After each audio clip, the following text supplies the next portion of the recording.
अस्सलाम वालेकुम, सितारों के सफ़र पर खुश आमदीद। आज की वीडियो में हम बात करेंगे कि आपके आने वाला हफ़्ता कैसा रहेगा। ये हफ़्ता अपने आप में एक बहुत ख़ास अहमियत रखता है। उसकी वजह ये है कि जो एक बहुत पावरफुल क्लटर था पाइसेस में, वो अब इस हफ़्ते के बाद से खुलना शुरू हो जाएगा। लेकिन 7 तारीख से मरकरी ट्रांज़िट कर जाएगा एरीज़ में, यानी कि सन के साथ कंजंक्शन करेगा, सन के साथ बैठेगा, गोचर करेगा ये एरीज़ में। तो यहाँ पे बुध आदित्य योग बनेगा। अगर आपकी कुंडली में बुध आदित्य योग है तो इस टाइम पीरियड में आपकी जो सिक्स सेंस है, आपके एनालिटिकल जो स्किल्स हैं, आपकी एनालिसिस है, वो बहुत शार्प हो जाएगी। इसके अलावा जैसे मैंने आपको पहले बताया था कि सन जो है सूर्य जो है वो शर्फ में बैठा है, यानी एग्जॉल्टेड पोजीशन पर बैठा है।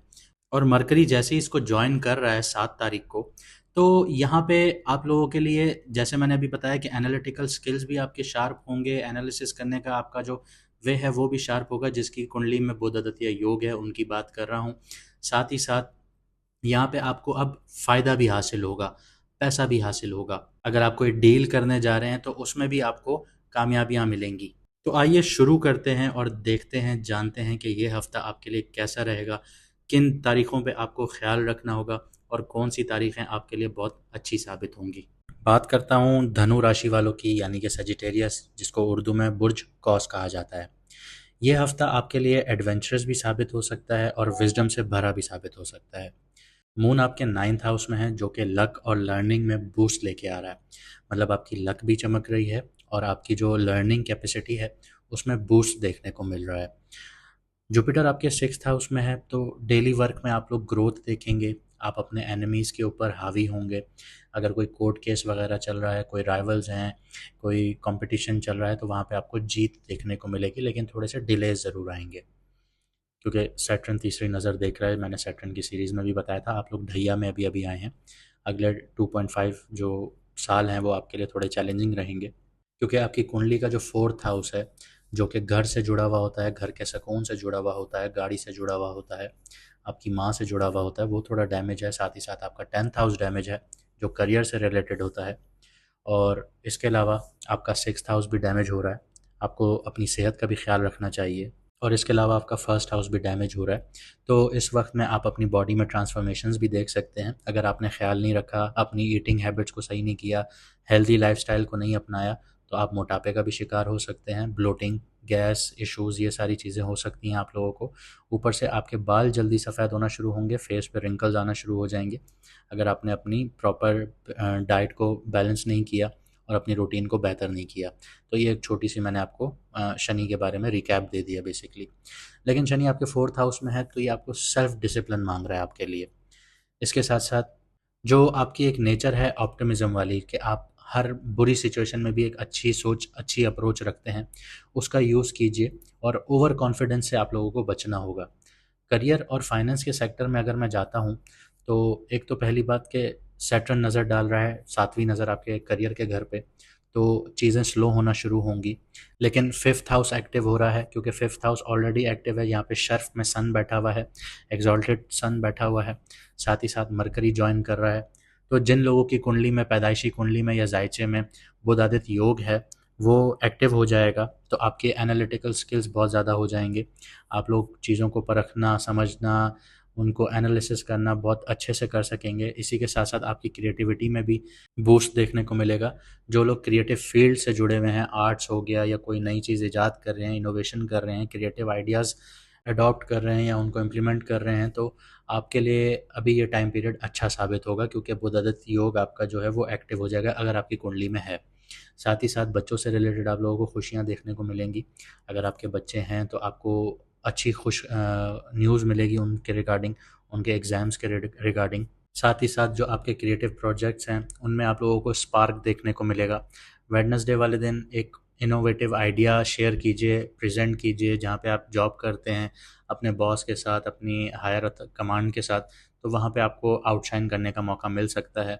अगर एक टीम डिस्कशन चल रही है, अपना जो विज़न है उसको आप क्लियरली शेयर कीजिए, क्लियरली उसको प्रेजेंट कीजिए, तो आपको रिकग्निशन मिल सकती है।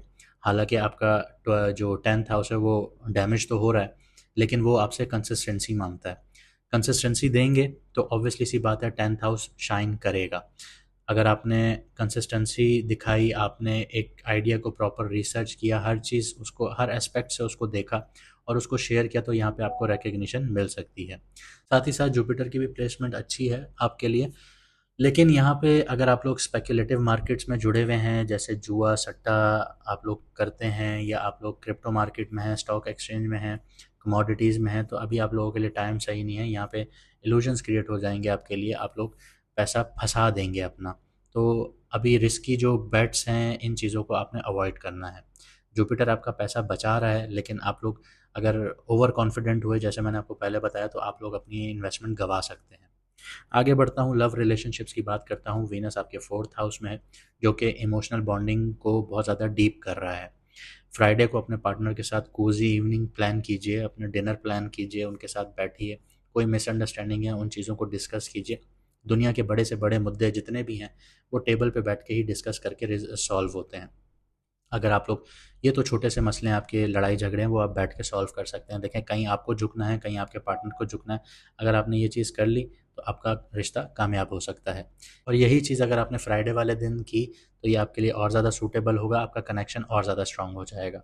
सिंगल्स के लिए ट्रैवल या सोशल इवेंट में कोई नई वाइब बन सकती है। अगर आप लोग ट्रैवलिंग कर रहे हैं या किसी सोशल इवेंट में हैं या कॉन्सर्ट में हैं, तो वहाँ पे आपको रोमांटिक पार्टनर मिल सकता है। हेल्थ की बात करूँ तो मार्स आपके 8th हाउस में है, जो आपकी एनर्जी ड्रेन कर रहा है। आपको इस टाइम पीरियड में गाड़ी ध्यान से चलानी चाहिए। अगर आप मोटरसाइकिल चला रहे हैं, बाइक चला रहे हैं, तो वहाँ पे भी आपको ध्यान करना चाहिए। ट्रैवलिंग बहुत एहतियात से कीजिए, सारे जो प्रिकॉशंस हैं उनको देखिए, प्री रिक्विजिट्स को देखिए, फिर ट्रैवलिंग कीजिए। फालतू की ट्रैवलिंग ना कीजिए। तो ये चीज़ आपके लिए ज़्यादा भी फ़ायदेमंद नहीं है। लेकिन यहाँ पे आपके लिए अचानक से आपको ब्लड प्रेशर का इशू हो सकता है, तो आपने इस चीज़ को ख़्याल रखना है, और डाइजेशन से रिलेटेड आपको इश्यूज़ हो सकते हैं, तो आपने इन चीज़ों का ख़्याल रखना है। इस हफ़्ते जो आपके लिए लकी डे होंगे वो वेडनेसडे होगा, जो करियर के लिए आपके लिए बहुत अच्छा है। अगर आप प्रेजेंटेशन वगैरह दे रहे हैं, कोई मीटिंग में जा रहे हैं, तो वेडनेसडे वाला दिन सेलेक्ट कीजिए, आपके लिए फ़ायदेमंद होगा। फ्राइडे वाले दिन सोशल गेन्स के लिए बहुत ज़्यादा अच्छा है। अगर आप दोस्तों यारों से कोई मीटिंग वगैरह कर रहे हैं, या आप अपने लाइफ पार्टनर के साथ कोई मीटिंग कर रहे हैं, तो फ्राइडे वाला दिन आपके लिए बहुत अच्छा होगा। लेकिन संडे वाले दिन को आपने किसी से नहीं मिलना, क्योंकि संडे वाला दिन आपका इमोशनली या फाइनेंशियली स्ट्रेस वाला दिन होगा। इमोशनली आप लोग बहुत लो फील कर सकते हैं, और फाइनेंशियली भी आप लोग थोड़ा सा स्ट्रेस फील कर सकते हैं। रेमेडीज़ मैं आप लोगों को बताऊं जुपिटर के लिए, कि जुपिटर को और स्ट्रॉन्ग किया जाए, तो थर्सडे वाले दिन जो केले हैं, बनानाज हैं, उनका दान कीजिए, सदका कीजिए, गरीबों को दीजिए। उनको दीजिए जो मज़दूर होते हैं रोडों पे, या काम कर रहे होते हैं, या मोची को दीजिए। ये आपके लिए फ़ायदेमंद होगा। उम्मीद करता हूँ आप लोगों ने बहुत कुछ समझा होगा, सीखा होगा, और आप लोग अपनी ज़िंदगी में इम्प्लीमेंट करेंगे, अपनी ज़िंदगी को बेहतर बनाने के लिए। इंसान को सिर्फ रास्ता दिखाया जा सकता है सितारों के थ्रू। चलना ना चलना ये उसका अपना फ़ैसला है। अल्लाह ने सितारे बनाए ही इसीलिए कि वो आपको रास्ता दिखाएं। इससे ज़्यादा इनका कोई मकसद नहीं होता। आपके रास्ते पे अगर कांटा पड़ा है, तो वो आप हाथ से उठा के साइड पे करेंगे, जिसको रेमेडी कहते हैं। तो रेमेडीज़ कीजिए, अपनी लाइफ को बेहतर बनाइए और आगे बढ़िए। अच्छा, अक्सर और बेशतर मैं ये चीज़ देखता हूँ कि कमेंट सेक्शन में लोग सिर्फ डेट ऑफ बर्थ लिख देते हैं। अगर आप लोगों का कोई सवाल होता है, तो वो भी आप पूरा लिखा कीजिए, ताकि हमारी टीम जो आपको जवाब दे रही है, वो प्रॉपरली अंडरस्टैंड करे कि आप लोग पूछना क्या चाह रहे हैं। तो उसके अकॉर्डिंगली आपको जवाब मिलेगा। अगर आप लोगों ने सिर्फ डेट ऑफ बर्थ लिख दी, तो आपको सिर्फ मून साइन बताया जाएगा। अब तक के लिए इतना ही। मुझे दीजिए इजाज़त। मिलते हैं अगली वीडियो में सितारों के सफ़र पर।